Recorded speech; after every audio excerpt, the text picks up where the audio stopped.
No signs of Russia-Ukraine war coming to an end as yet. Russian President Vladimir Putin on Tuesday has said that peace talks with Ukraine had hit a dead end. Putin said Moscow would achieve all of its aims in Ukraine and will continue its war until goals are met. The Russian president has called Ukraine's Bucha war claims as fake, saying that Kiev's claims on Bucha derailed peace talks. Now, Putin has attacked the West and its allies and said that no one can isolate Russia in this modern world. Putin's comments comes at a time when Russia has reassessed its war goals and now focusing on eastern Ukraine. Port city of Mariupol is now bracing for this intense battle. Ukraine has also witnessed missile strikes on a central railway station, due to which routes of 17 trains were changed. Ukrainian President Zelensky has meanwhile claimed thousands have been killed in this port city due to heavy Russian shelling. Eastern Ukraine Donbas region has now become Putin's center of war. The governor of Luhansk has claimed 400 civilians have died near the front lines in eastern Ukraine since the Russian invasion. Оглянуто та доставлено.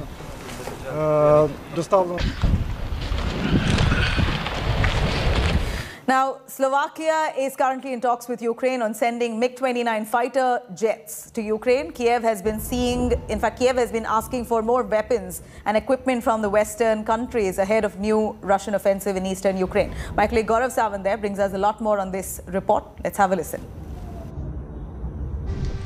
It could be a major shot in the arm for Ukraine. Slovakia has said it is willing to provide MiG-29 fighter jets to Ukraine. Slovakia has about a squadron of MiG-29s operational but not effectively being used in Slovakia. Slovakia is looking for F-16 fighter jets from the United States of America. Slovakia incidentally has provided the S-300 much needed missile defense shield system to Ukraine, which has already been deployed. So as countries like the United States and the United Kingdom provide Javelin anti-tank guided missiles and the Starstreak surface-to-air missiles and of course the Switchblade kamikaze drones, it's Slovakia that's giving the offensive weapons in terms of the MiG-29 fighter jet. Will this actually take place on ground? The modalities are still to be worked out. Remember, Poland in February had talked about giving a squadron plus of MiG-29 fighter jets to Ukraine, but not directly.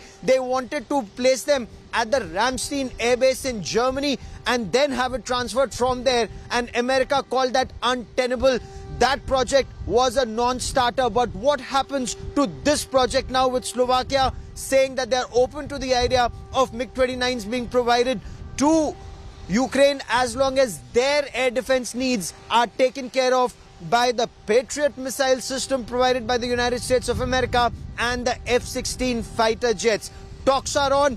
Ukraine has more MiG-29 fighter pilots than aircraft at this stage. Ukraine has operated MiG-29 fighter jets and is keenly looking for offensive fighter jets from friendly countries. President Zelensky has repeatedly made a request for fighter jets and long-range missiles. Will this actually happen? All eyes now on Slovakia and Ukraine. With cameraman Lalit Mohan Joshi in Dnipro, Ukraine, Gaurav Sawant for India Today. Now, my colleague Rajesh Pawar brings you this next report from Bagdyanka, a village in Brovary, 30 kilometers away from the capital city Kiev in Ukraine. An intense battle had broken out between Russia and Ukrainian troops in that same region. Let's have a look. I'm right now in the village of Bagdyanka. It is a few kilometers east of Brovary and about 25 to 30 kilometers from the outskirts of Kiev city. This place witnessed a big battle, tank battle between Russian and Ukrainian forces about 2 weeks back before the Russians were pushed back from this area. What you see behind me is a specialized vehicle. These kind of vehicles are used to support armored columns, be it armored tanks, armored personal carriers, tracked guns and all other kind of other vehicles. And this kind of vehicle is basically for any kind of mechanical or technical support or for surveillance purposes, because radars are also mounted on these kind of vehicles. Let me show you the vehicle.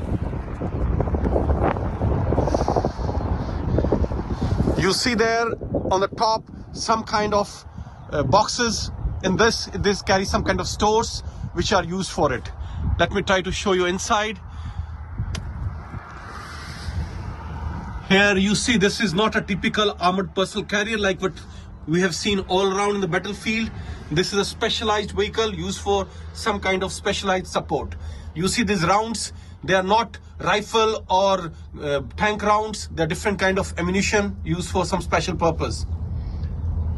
Everything inside has been destroyed because this was hit by an anti-tank guided missile.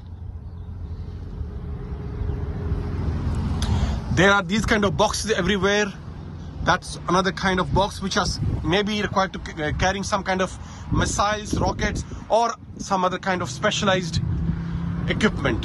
This is the engine chamber.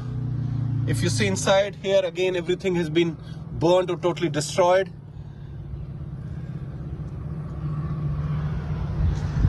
All kind of boxes everywhere to carry some kind of specialized item.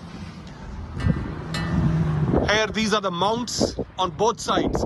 These can be used to mount some kind of radar for surveillance or some other kind of equipment.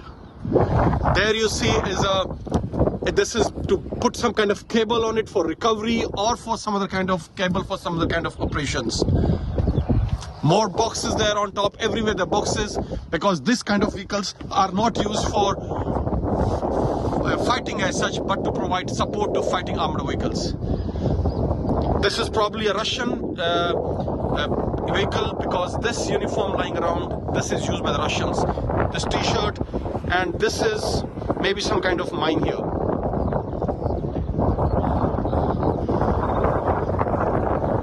A lot of small boxes around for carrying different kind of stores which are used for storage. This is another compartment this side which I can show you around.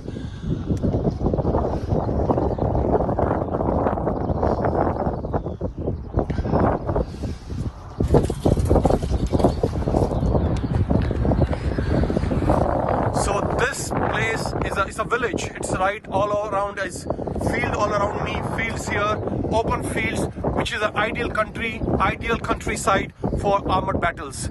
A big armored battle took place in this area, which is in the vicinity of Kyiv. This is Rajesh Pawar for India Today. Now, over a month after Russian troops invaded Ukraine, millions of people have been forced to flee their homes. The town of Bashtanka in southern Ukraine has become a central flashpoint for refugees from nearby Russian-occupied towns.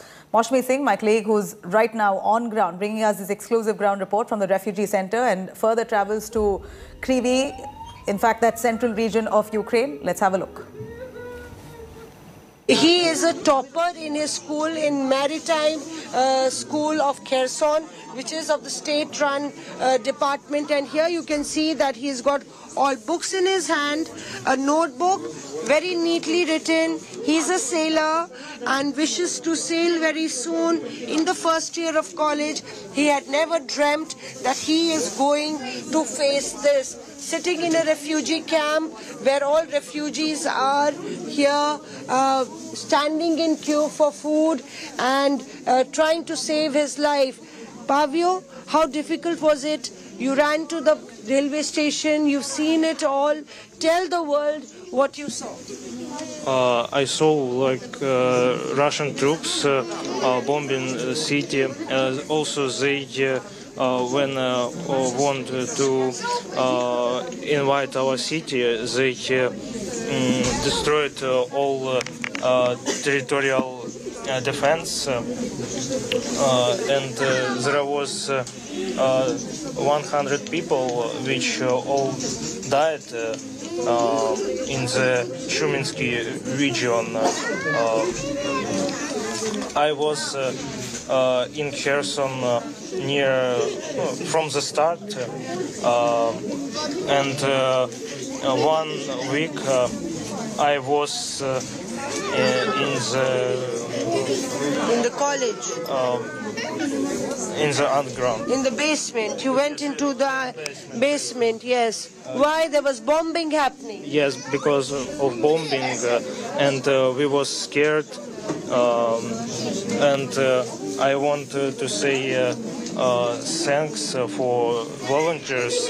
They give us food and also all thanks for all workers of canteen.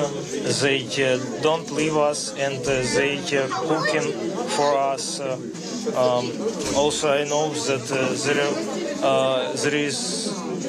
there are many students still stuck there because they from Mariupol and they don't have a way to go.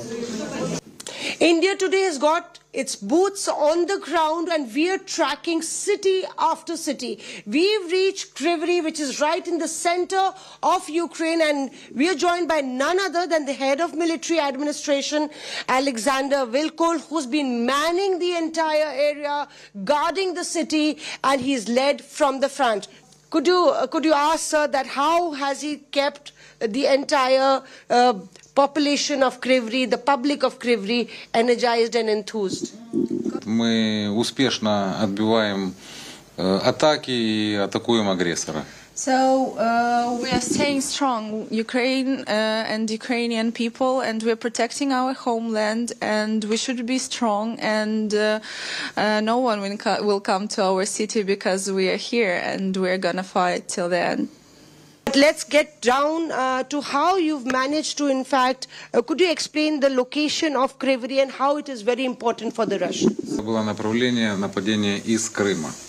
The main front of attacks was from Crimea, from the Russian troops to Ukraine.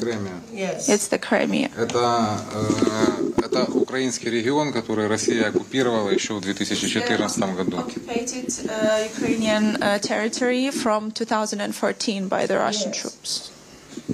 Значит, после того, как Россия захватила Херсонскую область, Херсонскую область, она начала атаку уже на Кривой Рог, который является... So the Kryvyi Rih is protecting Ukraine, from central part of Ukraine, from the troops, which one located right now in the Kherson. And Kryvyi Rih is a really strategy important city to protect central Ukraine from the Russian troops which come from the Crimea. So here you can see that this is Crimea. Sir is trying to explain how Kryvyi is very important. This is yes. This is Crimea. This is Kherson region. This is Kryvyi Rih. So we are the next one city next to the center part of Ukraine. Thank you very much for talking to us right from the military headquarters, the military head of Kryvyi, telling the Russians go home in as polite a manner he can say, because no way the Ukrainians are going to give their freedom away. With video journalist Parminder Sharma getting you this exclusive ground report from Kryvyi for India Today. Lifelong city. Kryvyi actually personifies and lives that motto every day. You can see 3 flags unfurling behind me, and we are joined by none other than the deputy mayor of this town, Sergei Milutin. Welcome, sir, on India Today. Do explain to us why Kryvyi was so important for the Russians. Economically, they wanted to actually target you. Кривой Рог является крупнейшим промышленным центром Украины. The Kryvyi Rih is the most important right now, the city in economical strategy of Ukraine, because of destroying Kharkiv, and Mariupol. Right now, Kryvyi Rih is gonna give to economical of Ukraine more than 20% of GDP. And Kryvyi is actually the hub for mining. It's the iron ore nerve center for the country, and that's one reason the factories have also reopened here. During wartime, you have requested Mittal to open the factory again. Сейчас уже, когда прошло 1,5 месяца войны, и благодаря нашим украинским солдатам мы смогли дальше отодвинуть врага, начинает восстанавливаться промышленность. So, because of Ukrainian soldiers, we push out the Russian troops on really big distance, and right now in Kryvyi Rih factories we are reopening and beginning the work from the 30% till the highest way, and you will see that from today we are reopening the ArcelorMittal, and you will see that.